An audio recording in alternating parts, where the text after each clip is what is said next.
Hi lovelies, welcome back to my channel. My name is Fumilayo Fatubero and this channel is called Travel Talk with Fumi, where we talk about everything that has to do with travel. But today I'm going to be talking about the documentation or a checklist of what you need for your visa application. Hmm. Checklist, it's very dicey because a lot of embassies won't particularly tell you what you need to submit. I think for the Schengen countries, they put a checklist and say, okay, you need to do this. For the UK, they don't say you need to put this. They just say who is eligible and this person must have this. For the US, there's nothing like a checklist. So it's quite dicey. But from embassies to embassies, or maybe should I say country to country, the requirements are like almost the same. So one thing is standard. The number one thing that anybody should have before you can even apply for a visa at all is your passport. And of course, I've talked about passport on this channel before, so I'm sure everybody knows what a passport is. Now you need to get your passport. Once you have your passport, the expiry date or the validity you should have for your passport differs from country to country. For some countries, you should have at least 6 months from when you submit. So let's say you are looking to do your application in January. That means you're going to have February, March, April, May, June, July. So it should be valid until after July. And for some countries, they will tell you that it should be valid for 6 months from the date that you intend to travel. Now, getting a visa is a different one. Now, after you have gotten the visa, to even fly is another story, but that's not for today. Today, I'm talking about the checklist or the requirements you need for your visa. So, yes, you need at least 6 months validity. From some people say from the date you intend to travel, and then some countries will say from when you apply. So, yes, your passport is constant in all of this application. Number two is the passport as well, but here is a passport photograph, not the travel passport, not the booklet. Now, for the passport photograph, I always just tell people that, you know what, if you're not sure, it's better to just get to where you are doing, where you're having the appointment, where you're submitting your application or the embassy and just take it out there because they have all of the right ones. Because you might say the thing that is constant about them is the white background. But for the sizes, it varies. For the UK, is different. From the Schengen country, is different. For the US, is different. So I just usually say, just go ahead and take the passport when you get to where you're doing your submission. So number two is the passport. Number three is for your identification. So what exactly do you do? Are you self-employed? Are you gainfully employed with an organization? So you need to prove that. So if you are self-employed, you need to write a letter of introduction to introduce yourself, saying I have this business. And then of course you have your incorporation document for that business. You have your tax clearance for that business. And then if you are working in a particular organization, so the organization has to give you a letter of introduction introducing you to the embassy, saying, oh, this person works with us and has shown intention of going abroad for this. You need to be able to present your letter of appointment, your employment letter, to the embassy as well. So it shows that it's like you're introducing yourself. So it shows that, okay, this person has this job, because they need to be sure that you have something that you're doing for a living. You're gainfully employed somewhere, so you don't get to their country and become a liability. So this is one of the reasons why you need to prove that. Number four is, okay, it's, I don't want to call it a letter of invitation, but it might be a letter of invitation. I've never used a letter of invitation for any country I've gone to. I just usually do my hotel reservation. So if you have somebody in any of these countries that you're looking to visit that can invite you, please make sure that the person that is looking to invite you is there legally, so you don't put yourself in trouble and put that person in trouble as well. So yes, you need a letter of invite. One of these days I would do a video on how to draft a letter of invitation. So if you're going to be using a letter of invitation, you need to get that. If you're going for a conference, you need to have a letter or an invite saying, I'm going for this conference or I'm going for this seminar. If you're going for a workshop, you should have same that says you're going for this. And if you're just going for tourism purposes, that's leisure, you don't know anybody there, then you need to have your hotel reservation. That's what works for me or for most people for the Schengen areas. Now, number 5, now the job that you are working at, if you're gainfully employed somewhere, you need to present a letter of your leave application saying that, okay, you have a right to be off of your work at that time. So it doesn't look like, oh, you don't even have a decent job, or maybe you're just leaving your job to just go and then you think you don't want to come back. So, and all of this, your job that you're putting the letter of appointment, the employment letter is showing that you have ties, employment ties. It's part of the things that you need to prove during your application. So yes, a letter saying that you have time to go off of work, you applying to your organization, and of course HR maybe responding to you saying that you have that time off and it's okay to go off work during that time. Now, the important part is your bank statement, the financial statement, to be able to show your financial ties.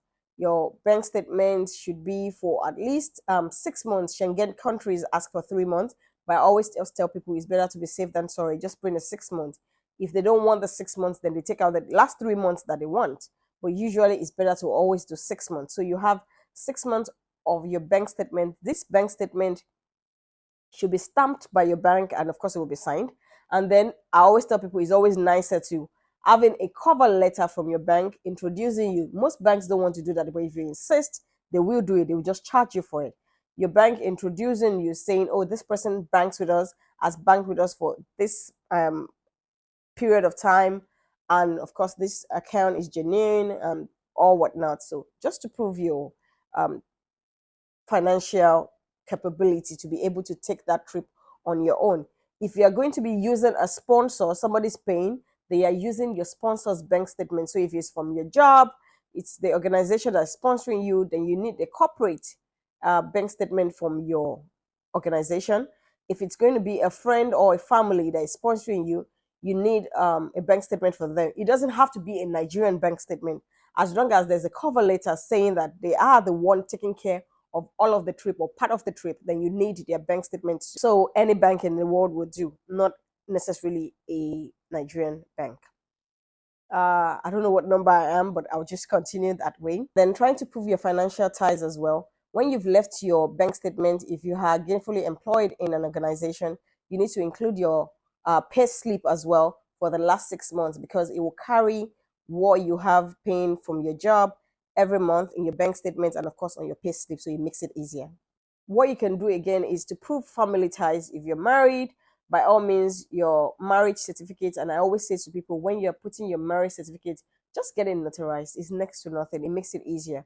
If you have children, your children's birth certificate notarized. If you have your wedding pictures, by all means, make sure you add that into it. Just something to prove that, okay, you have something you're holding on to in your country that you cannot leave behind and you'll be coming back to at the end of your vacation or your stay in the country that is issuing the visa. Another documentation you need is for you to be able to prove that you have ties to your home country. And this can come in place of maybe receipts you have for your cars. People use that and it works. Your tenancy agreement, if you have a landed property, whatever title you have on it. If it's a property that you fully paid for, you're still paying for, just put all of that in it. You have, for the financial one, if you have bonds, if you have fixed deposits, whatever it is that you have, just put it just to show that, okay, this person is capable and this person is not going to look to run away. This person is actually comfortable in their own country and they're just looking to go for a bit and not stay.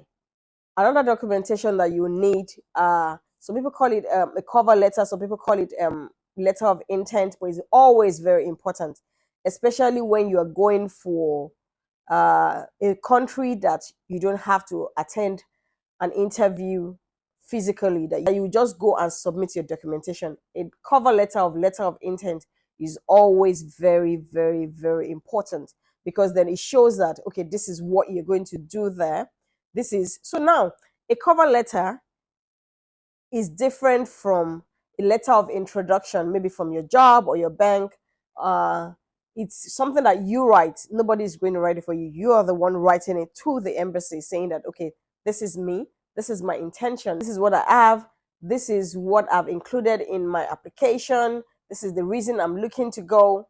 My intention, what to do when I'm there, all of that. So, letter, as it says, letter of intent or cover letter, as the case may be. One thing that is good for you again is travel history. I'm going to talk about how to build travel history in one of the videos I'll put up really soon, maybe next week. So yeah, travel history is very important. Now, it's not a must, but it's always nicer. It makes it easier because it shows that you have a travel habit. So it doesn't seem like out of the world when you just up and say, I'm looking to go to this country for tourism purposes or just for a bit. And then it looks like, why now and why us? Where did you start with? So start small. So it's always nice. Some countries like the US now, they will ask you the countries you've been to in the last 5 years, countries that have you ever refused a visa, the countries that refuse the visa, the countries that you have traveled to. So it's always good to have that travel history. And then for Schengen areas, they will ask you for all of the stamps that you have on your passport. Make sure you do the photocopy. So it's always nice. So yeah, travel history, make sure you include that in your checklist as well. The next one is the proof of accommodation, where you're going to be staying, where you're going. So if you're going to be staying with someone, I already told you that you need a letter of invitation. So this letter must state the person's address, the kind of property they stay in. I'm going to do a video real soon showing you how to write a letter of invitation or just drop a format. But for you that you don't know anybody, that you're just using your hotel reservations would do. And it's very important because even when you're going to the UK in the forms now, when you fill in the address, because they will ask you for the address you're going to be staying while you are in their country, they would ask you, is it a privately owned property or is it a hotel? That you need to prove that you actually staying there. So if it's going to be a private property, you need a letter of invite. And then if it's a hotel, you need the reservation to back it up. For the US, they don't ask for the reservation. They just ask you the address you'll be staying at while you're in the United States. Same for Canada as well. And for the Schengen area, you need to book that reservation. You need to make the reservation for the hotel and actually include it in your application when you're submitting. The next thing again is for the flights. So for countries like the UK, US, Canada, they don't ask you for flight reservations. They just ask you, intended date of travel. But for countries like the Schengen area and the Schengen countries, they ask you for intended date of travel and then the proof of your flight reservation. So you can do a dummy flight reservation and put it with your documentation as well. Now I'm trying to think from the top of my head, did I forget anything? Did I miss anything out? I think that's about it when you put all of this together. But it's always very important to be able to prove your family ties, your financial ties, your socio-economic ties, um, your work ties, just to show that you have something to come back to in your own country. Like I said, I'm saying all of this because the kind of travel I usually talk about mostly is for visits or business. So it's like you're going for a bit. It's not like you're looking to migrate to another country. So you're not looking to relocate. For your passport, aside the validity, you should have at least 2 consecutive pages blank so that they can fix your visa sticker upon it. Another document that is essential that you need, but not for all countries, is your travel insurance. So not all countries require this. For the countries in North America, they don't require this. For the United Kingdom, they don't require this. But for the Schengen areas, they require this at all times. So you need to have a insurance cover for the time that you are going to be in their space. So it's always very important. It's part of your checklist. It's part of the documentation. If you don't have it there, then there's no way you can have a successful application. So a travel insurance is very essential as well. One thing again that is very important that I won't take for granted is your completed application form. Of course, all of this application form are completed online. So it's not something that you print out and you fill out with pen and paper. It's always just better to just fill it online. Most countries require you to fill it online anyway. So you fill it online, and then you might need to do a PDF to do your signature on it. But that's about it. Yeah, I think that's about it. These are the top list of the documents that you need to include in your application to be on your way to getting a successful response from the embassy. I would say to you before I leave today that if you're watching this video right now, it seems like something that you are interested in, then please subscribe to this channel, because I'll be dropping new videos weekly so you don't miss out on anything that I'll be showing you on how to go about your visa application yourself. And then if you have friends or family that you think that they might be interested in this, by all means, please share or make a comment and tag them in it so that they can be in the know of this as well. And lastly, I would say give this video a thumbs up if you have enjoyed it or learned something from it, and then turn on your notification bell so you get notified every time I release a new video, which will be weekly. And I think that will be all from me today. Till next week, take care. Bye bye.